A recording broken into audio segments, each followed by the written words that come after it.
Alright fellas, here we are back in Pokemon Masters, and today we ourselves the Damage Challenge training with How, which is Ghost Week, and it's an AoE stage. Yes! Tickets! Obviously it came out yesterday, but I'm lazy. We already know this. I could have gotten something easy out. I've got two battles lined up, which is generally what I do for the standard. One is with Renegade Cynthia, and the other was with Morty. Morty is your best free-to-play option.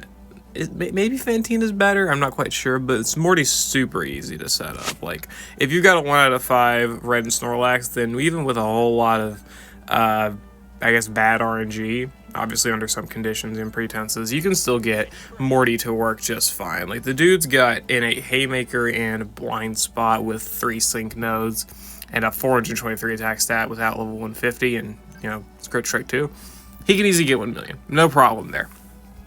And Renegade Cynthia is obviously the one that's best for, like, ranking in the stage. One of my runs where I didn't even really try that much, the one that's for this video, at 1.8 million. Sure?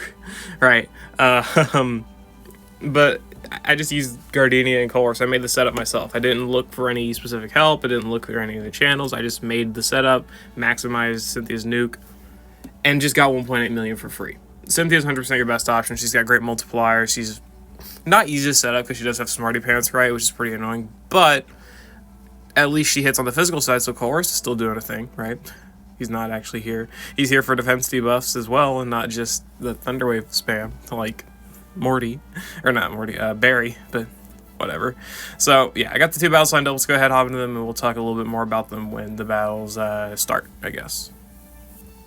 Alright, so the first battle here is with Morty, obviously. Red, Colress, and Morty. Red and Snorlax, classic, right, what do you want to call them. This one basically just relies on NPR with Morty's Trainer move and defense debuffs from Colress, I guess, and then Sync Countdown from Red with Super Effector next. All you need, man. It's all you need. And it works out really well, honestly. Not much else to say here. I mean, Morty's just got a good nuke. That's the best part about this. Morty's got a good nuke. If you get the extra NPR, then go for it. Then get the max evasion for Blind Spot. Probably, I guess. Either way, I mean, Red's not really a free character. Especially because he's like time gated, right? But obviously, you could have got him for free at one point. So if you did, then this setup works extremely well. I mean, I don't share grids and whatnot, but I mean, like, if you've got questions, I might link them in the description, I'm not sure.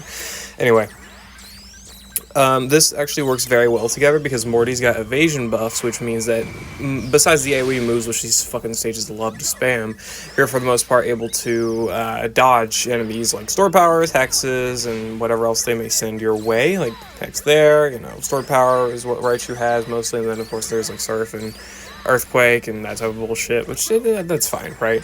But for the most part, because of the evasion and the Thunderwave spam, of course, from Colress and a little bit of Sync Countdown from Red, you're able to get to your Sync move really quickly and build up a ton of damage. So that's always great, of course. And having a good nuke, that's the best thing about Morty, right? It's basically like the Guzma setup from the Bug Week stage like 2 weeks ago or whenever it was, right? But this time you're actually working with a better nuking character instead of with Guzma. So it works out pretty well for the most part. Though Guzma does have a better attacking stat than Morty, so I mean, it kind of balances out, I guess. But having Haymaker and Blind Spot plus Critical Strike 2, or super duper effect, super powered, right? Depending on what you want to run for Morty, it does make it a little bit better for you. It just really depends. And it's just a super easy win. Morty's great expansion was so good for him. But yeah, basically just do the defense debuff spam, Sync Countdown with Red for Super Effective next, which if you get lucky with the NPRs, you could go for even more Sync Countdown with them, right? But for the most part, just spamming Thunderwave is better. If you have Classic Lisa, or not Classic, Single Suit Lisa, then maybe you could make these skews, but oh well, doesn't matter. And then just to finish off, we had some Band of Forces here, which in this instance would have been better to go for Shadow Ball the second time, but it doesn't matter. I mean, you're getting a marginally better score, but you're not breaking the 1.1 million barrier, so you don't even get an extra ticket from it, but 1,077,000. Sure, yeah. Morty's nuke is just really good. Defense debuffs and super effective next and whatnot, it works out pretty well. So there it is, and I guess let's move on to get actual points with Renegade Cynthia.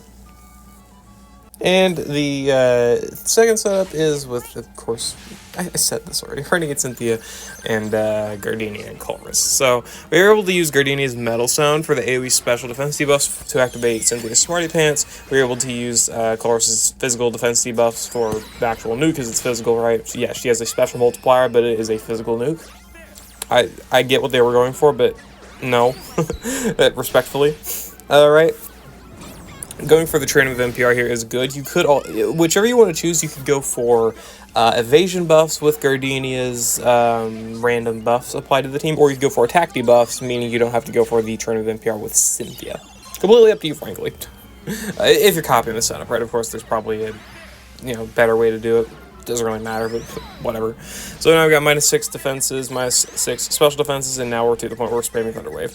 Having Gardenia with the support EX roll is really good here, because obviously you're getting the support EX alongside the Ghost extended field, right? So you don't have to worry about setting Ghost Zone, and again, you're getting the special defense debuffs, and if you're lucky, you get the evasion buffs. I completely forgot, or didn't realize about the evasion buffs here at all.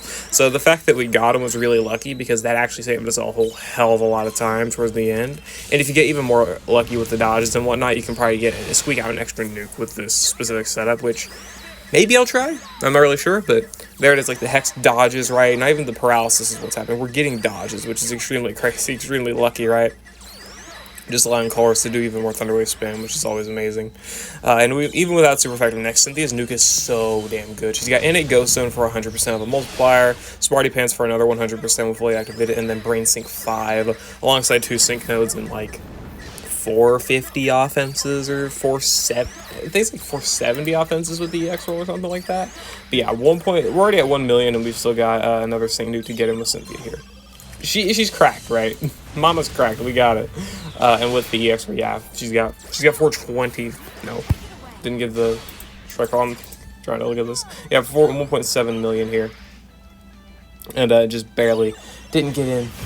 Didn't get in that Shadow Force. Yeah, that was my bad. It was stupid to go for that, but we did get in Gardenia, so it's fine. But yeah, Cynthia with max investment is 480 attack, so she's got pretty good offensive stats, but whatever.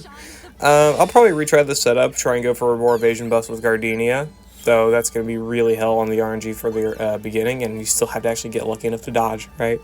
But either way, Cynthia's crazy, man. Cynthia's crazy for this event. If you've got her in the EX roll invested right, you're going to be doing pretty good. I was going to do Costume Eriott, but Eriott's just so bad. Her multipliers are pretty bad to activate for this. She's got a good nuke and whatnot, obviously, but Trap sucks because of the time when enemies take damage from it. And also, she needs attack debuffs, which there's no really good consistent way of getting that alongside having, the Thunderwave spam from Colress or the sync countdown from another character or whatever, right? So that's probably the biggest problem with using Eriott, is activating all of her multipliers. That's why I didn't try. Morty is so much more consistent and easier to get to 1 million with, so I just recommend him.